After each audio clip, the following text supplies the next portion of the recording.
YouTube? Raging Ratch Rider here. Hope today finds you well. It is a good Memorial Day weekend. You know, I ended my last video with, oh, I'm going to post more videos. And what happened? It's been a month. But that actually has so not been my fault. I already hit 500 miles on my bike. What happened was I just had a series of very unfortunate events on, trying to make sure this records because I'm gun shy, on my motorcycle. So with GoPro, not with my bike itself. So first, I went to record a video and my mic didn't work anymore. It like, what it did was, it like came in like at 1/10 of the volume. So I was like, well, damn, I missed those videos. And then the next week, my GoPro just stopped recording after 10 seconds. It was like the longest it went, I think, was like 45 seconds before it shut down. So I went online and, you know, looked to see, you know, what the different things that you could do to try to solve that problem. This road's really gone to hell because all these people use it as a commuter road. It really drives me crazy. Anyway, you know, and then like replace the battery, replace the SIM card. So I did that. I ordered a new battery, just one, because I was like, well, if it's broken, you know, I'm not going to buy 4 batteries. So I got 1 battery and I got a new SIM card and put them in. Went to record the next week and boom, 10 seconds, shut off. 10 seconds, shut off. I was like, damn it. So I went and I bought a new GoPro. And then that came in the mail, and you know, it was super fast delivery. I have that like GoPro subscription thing, so I got like super fast shipping. Anyway, I get it, I connect it, I got everything hooked up, and I realized that when I go to record, I take my GoPro out of a bag, and the mounting that I was using just literally fell apart in my hand. And I was like, okay, well, I didn't have any extra mountings, so I couldn't record that day. And then that was literally 2 weeks ago, and last week I had a wedding, so I was in Galena, Illinois, so I couldn't record. So this is like the setup I have right now is like an emergency until I figure out what I'm actually going to do, because this current setup doesn't even really work right. Like the camera angle's kind of wonky. It doesn't really stay in place. It's like everything that I was using to connect my GoPro to my helmet, like all had fatigue at the same time, and it all just fell apart. So like no matter how much I tighten the different gizmos, whatever they're called, that you use to make your mount, none of them stay tightened anymore. And this like all happened at one time. So I got like this jury-rigged setup right now that I'm hoping doesn't look too horrible, but I'm assuming it's probably not the best because I really have time to test it. So yeah, that's what's been going on with me. So I did hit 500 miles. So I figured I would do a 500 mile update on my bike. I just want to make sure this is still recording. Yep, we are good to go. See, I'm totally gun shy about it now. Anyway, 500 mile update. What do I think of having a Softail over a touring bike? It's a good question. As far as riding comfort, like riding position, I think all Harley-Davidson should have the riding position of this bike. At least for me, it is flawless. Absolute 10 out of 10. I am so comfortable on this bike. It is ridiculous. I guess maybe the Road Glide kind of has a little bit of this going on because it does have the higher handlebars, but it is like I am sitting in a chair. My legs are at a perfect bending angle, and I just have my hands on handlebars. I couldn't ask for a better riding position. It is flawless. Wind protection, I'm gonna get lowers because I have have bad hips from years of abusing myself in football, and the wind pushes my legs out and it causes like fatigue in my groin. So I do have to get lowers, but outside of that, for a non-touring bike, it has actually pretty good wind protection. I'm going to get a taller windshield just because I guess my torso is tall, but for a bike that doesn't have a fairing, the windshield does a pretty dang good job. I don't really have any head buffeting. The only time I kind of do is like when I'm passing a semi, which I would get that occasionally on my Ultra Limited. So I give the wind protection for a cruising bike 10 out of 10. I mean, honestly, I could go cross country on this thing, with the exception of meeting the lowers for the block and the wind on my thighs. The seat's comfortable. The wind protection's pretty good.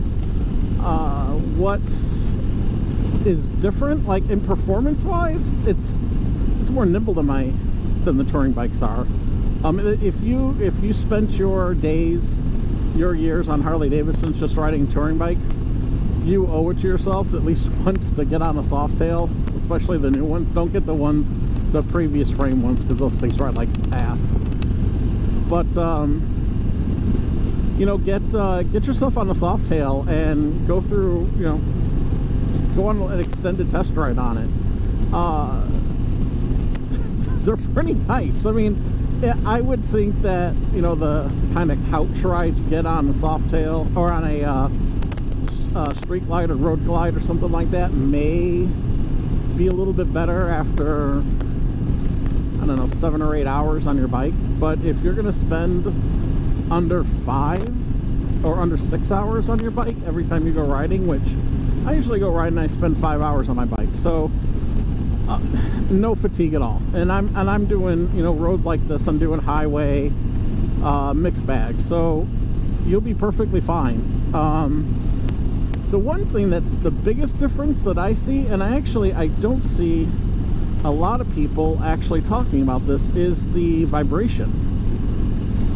So on a touring bike, on the touring frames, the vibration is in the handlebars, and it's not bad. Don't get me wrong, it's not bad. It's not like, you know, you feel like you're gonna get carpal tunnel, or, you know, you're like 30, 35, you know, everything's shaking. It's not that. You just feel it a little bit at idle, and then once you're about 2,500 RPM or 2,000 RPM, you don't feel it at all. There's no vibration left. This bike, on the other hand, I don't feel it in my handlebars. I feel it in the floorboards. It's the weirdest damn thing. Like, if I get above 30, I don't have to look down to shift, because I know once I get above like 3,200 RPM, my feet are going to start vibrating, and that's probably getting close to the time that I need to shift. It's not like super annoying. It's just different. I'm just not used to that. The other thing about this bike versus a touring bike is the lack of luggage. This has bags and they lock. They're actually quite a bit smaller than the touring hard bags. It's kind of annoying because I do carry stuff on my bike, and things that used to fit just fine, I have to like squeeze and squish to try to get into. It's not necessarily like the length, they're narrower too. So if you're used to doing things like putting your GoPro bag in your saddlebags, you may have to readjust things because you're not going to have as much width or length as you do in the touring bags. And to be honest, the locking, yeah, there's locking on these bags, but it's like ghetto Target brand luggage locks. If someone really wants to get into these bags, they're going to get into these bags, let's be honest. So there's a little bit of security thing there, but I've never had anyone try to break into my motorcycle except when it got stolen. My Street Glide got stolen one time. Well, not my Street Glide, my bags. They stole the bags off my Street Glide. Which, that's a whole nother story. If someone wants to hear it, I can make a video about it. But yeah, that was a weird thing that happened to me one time in my life. What are all these people doing? It is Memorial Day. Why aren't you home barbecuing? Anyway, as far as like maneuverability, I find this bike for a bigger motorcycle. I mean, it's not a 500-pound, you know, Royal Enfield or something. Not that there's anything wrong with Royal Enfields, just that because they weigh so little, you can really flick them around. But compared to a touring bike, this bike is very flickable. Good performance. There's some things I'm probably going to do to it. I actually think that this bike sounds worse than touring bikes. Like the stock touring bike, like my Ultra Limited, sounded more throaty than this bike does. This bike kind of sounds like a Honda, and I know that, man, it hurts to say that, but it's true. It kind of sounds like a Honda. So that's something that I would change. So outside of getting a bigger windshield and lowers, I guess I would also change out the pipes. It just doesn't sound very good. It accelerates well though. I mean, would I buy another Softail again? Absolutely. Am I going to buy another Softail again? I may never get rid of this bike. I can never say never that I would never go back to a touring bike. But I have a lot more fun on this bike than I do on touring bikes, because touring bikes, you can, you know, whip them around turns and whatnot, but it is difficult. And this bike, by comparison, is effortless.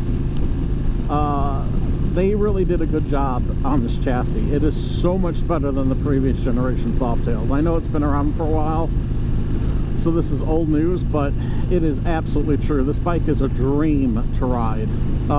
So that is my update on my 2024 Softail Heritage Classic, and especially in comparison to all my previous bikes, which were touring bikes, except my very first one, which was a Dyna, which has a, you know, special place in my heart. So this is Raging Rat Rider signing out. I hope everyone has a great Memorial Day, and I will, hopefully, I got this, you know, I almost got this whole GoPro thing straightened out. It's amazing because I work with technology every day. Like, I manage a tech team, and of all the people who post on YouTube, I seem to be the person who has the most trouble with their cameras. I don't get it. But anyway, this is Raging Rat Rider signing out. I hope everyone has a great week, great Memorial Day. And hopefully this is the end of the drought. And I will see you all next week. Bye-bye.